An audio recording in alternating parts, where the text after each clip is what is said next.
Well, hi, everybody. We're back. We are taking a scenic flight, and there are several people here. Apparently, everybody gets a window seat, so that means some people are going on helicopters, some people are going on planes. So we are going on a small plane with just a very, very few passengers, and I do hope to be taking some footage from high up above. And then later on, we are going on a boat tour, I think. Anyhow, look at those beautiful mountains. As you can see, it's a beautiful, beautiful blue sky day today.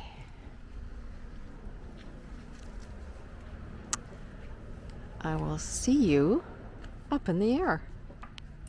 Oh, hi everybody. We are back. Just taking off right now. I'm sitting at the very back. This is a 14-seater, including the pilot and the seat beside the pilot. And David is in the co-pilot seat at the very front. Not sure if you can see him. I'll try and zoom.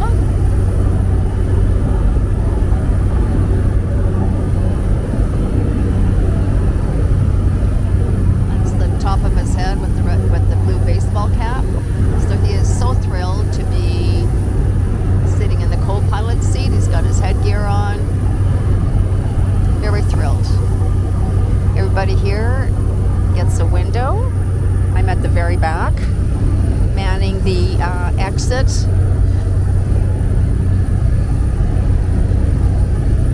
doors. Not a big fan, but whatever. So we are flying through the mountainous.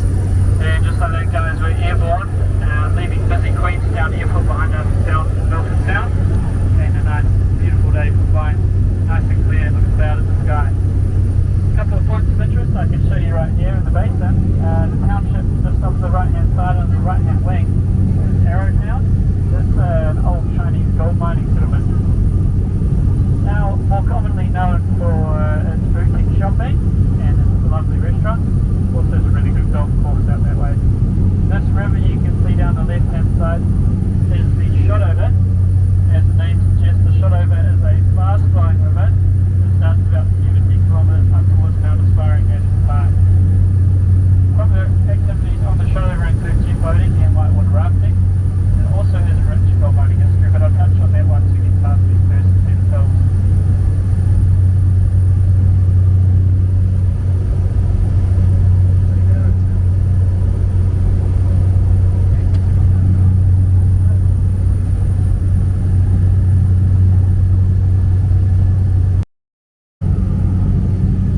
Look at the terrain.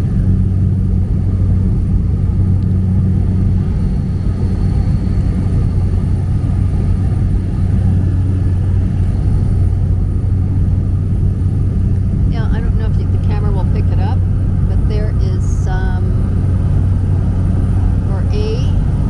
now I'm not sure if that's a walking path or a driving path. It's difficult to identify this high. So we're just passing over the Shotover again as it winds its way through Skipper's Canyon beneath us. This river was actually one of the largest gold-bearing rivers in the world. Back in its heyday it was second only to the Yukon. It's pretty impressive. Gold was first discovered in 1862 at Arthur's Point, which is back along the left-hand side. Two body men were just walking their dog down the riverbank. The dog got swept away in some of the rapids. They were able to save the dog, and upon doing so, they found that the dog's throat was full of gold plate. Now, I'm not too sure on the breed of dog, but from the story I would guess that dog would have been a golden retriever. That's my only dad joke for today's flight. I can't hear the pilots also providing some good information. Unfortunately, I can't hear it that well, partially because I just can't hear it that well. And, he has that lovely Australian accent that I'm not quite in tune with, unfortunately. How incredibly gorgeous this is, folks.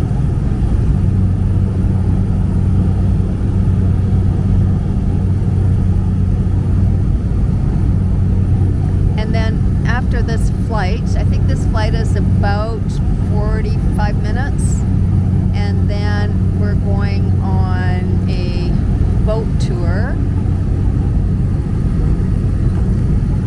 I'll bring you along for that as well. We're just approaching the first of 3 mountain ranges that we'll cross on the way to Milford. This here.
Very quickly down into the very first fjord of Fjordland, that's Milford Sound.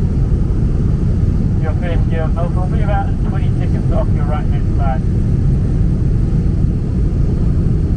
Look at how close we are to these mountains. Never have I ever seen tops of mountains in a plane.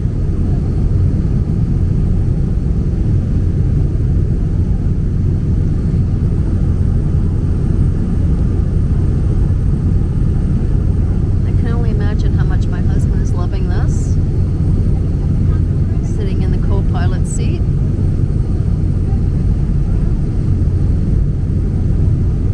Yeah, a little bit too close for me. Yeah, these mountains are a little bit too close.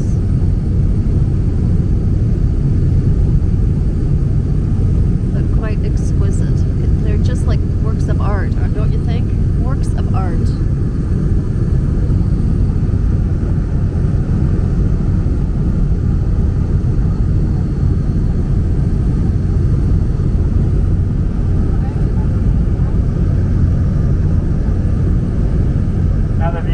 Up the right hand side of Mount Titico there, again that's the tallest mountain in Fjordland, 9,000 feet tall. Ancient base is on the southern face, and on the southwestern face and ice is so low. See a little bit of cloud there, I think. Hopefully the camera will pick it up. So yep, here we are over in Milford.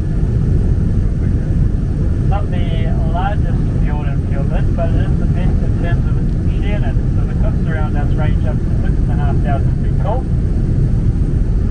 dropping near vertically down into the ocean, with Mitre Peak coming up on the left hand side. It's one of the more famous mountain peaks here in Milford. It is also the tallest in the world to rise vertically from the sea, from the surface of the ocean up to its peak, exactly 1 mile.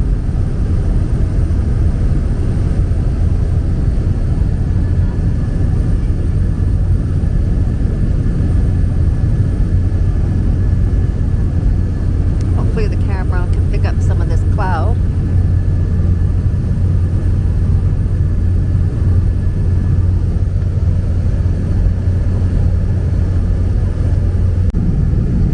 Again, I don't know if the camera's going to pick up how close we are to this mountain.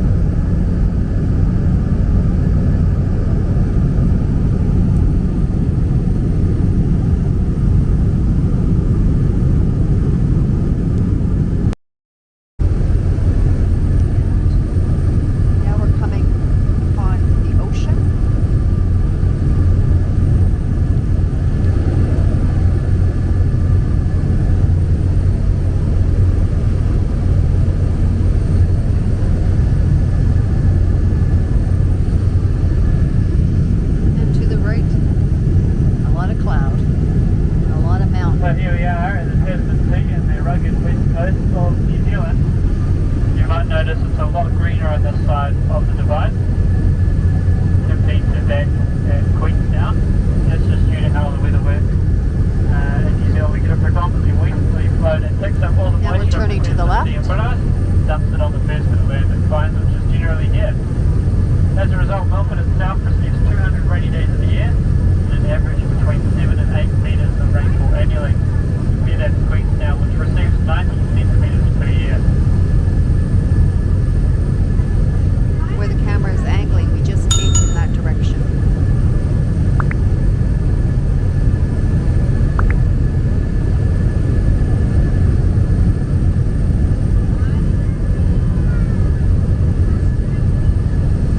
Mother Nature. It doesn't get more beautiful. Unless it's a dog.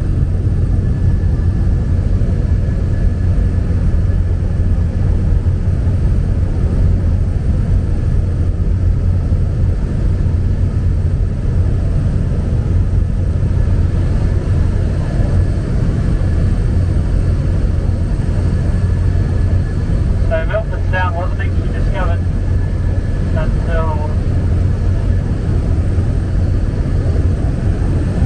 1812 by a man called John Monroe. It started to what he thought was a small cove being shoved from the stop, which it opened right up into the fjord. It's a waterfall.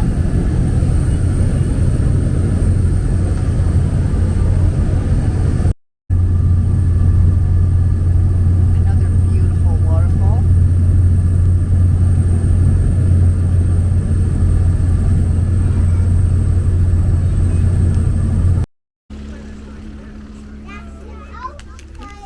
Here comes the co-pilot. And let's have a good look at our plane that we were on. So there were 12 passengers.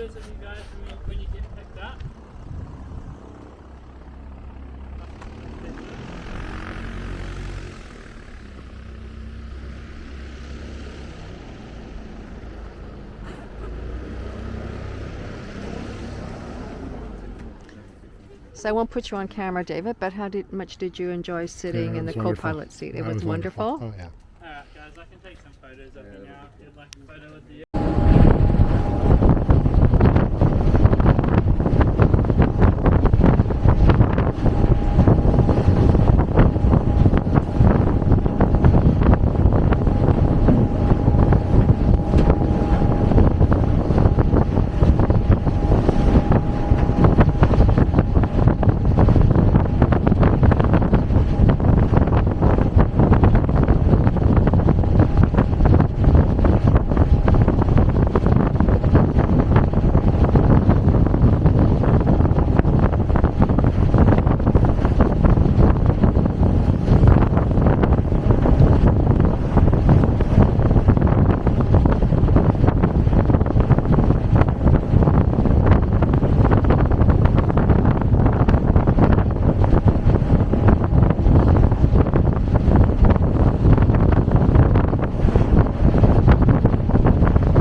a couple of waterfalls ahead of us here. These are the Pixie Fairy Falls. Pixie Falls on the left at 90 metres and the Fairy Falls on the right at 80 metres. These are classed as semi-permanent waterfalls. So these need rainfall to come to life. So we haven't seen much of them this summer.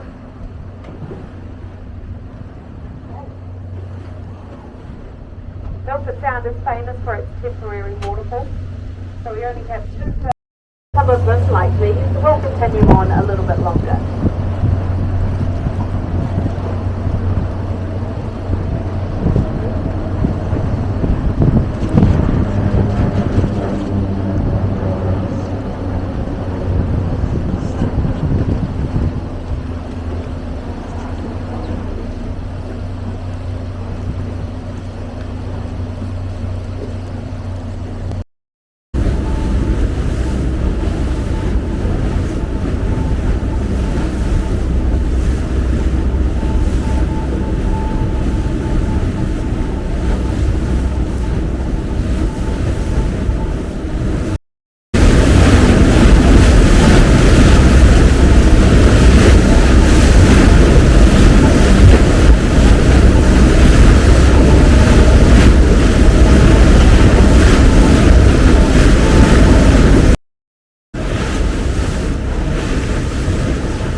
Also, when a trickle of water comes down just directly into the rock here off that shelf, and that is the disappearing fall.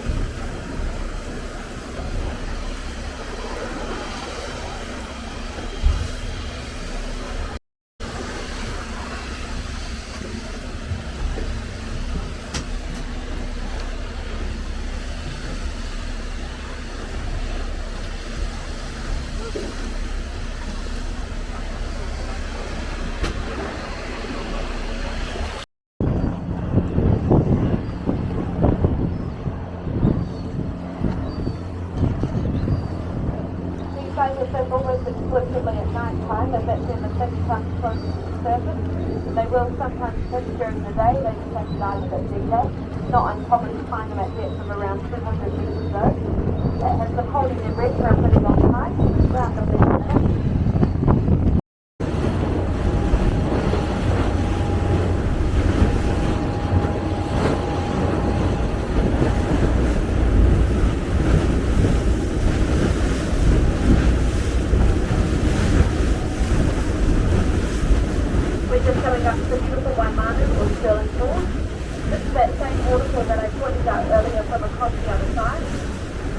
Roughly translates to flying water, so it's pretty self-explanatory. The English name Sterling Falls was given much more recently by a sailor who came across this waterfall and quite creatively named it after himself. A pretty fashionable thing to do at the time, of course. This waterfall also has great significance to the Maori people. So after collecting that precious pounamu or greenstone that I mentioned earlier, it then used to be blessed under a natural source of fresh running water with a karakia or prayer before it could be gifted onto a loved one as jewellery. So often it was blessed under this waterfall. We're just going to go in for a closer look at the spray in a second, just like that boat in front of us. So if you're outside, expect to get a bit of a mixing from the spray. If you don't want to get wet, you can head on inside, but it won't be that much anyway.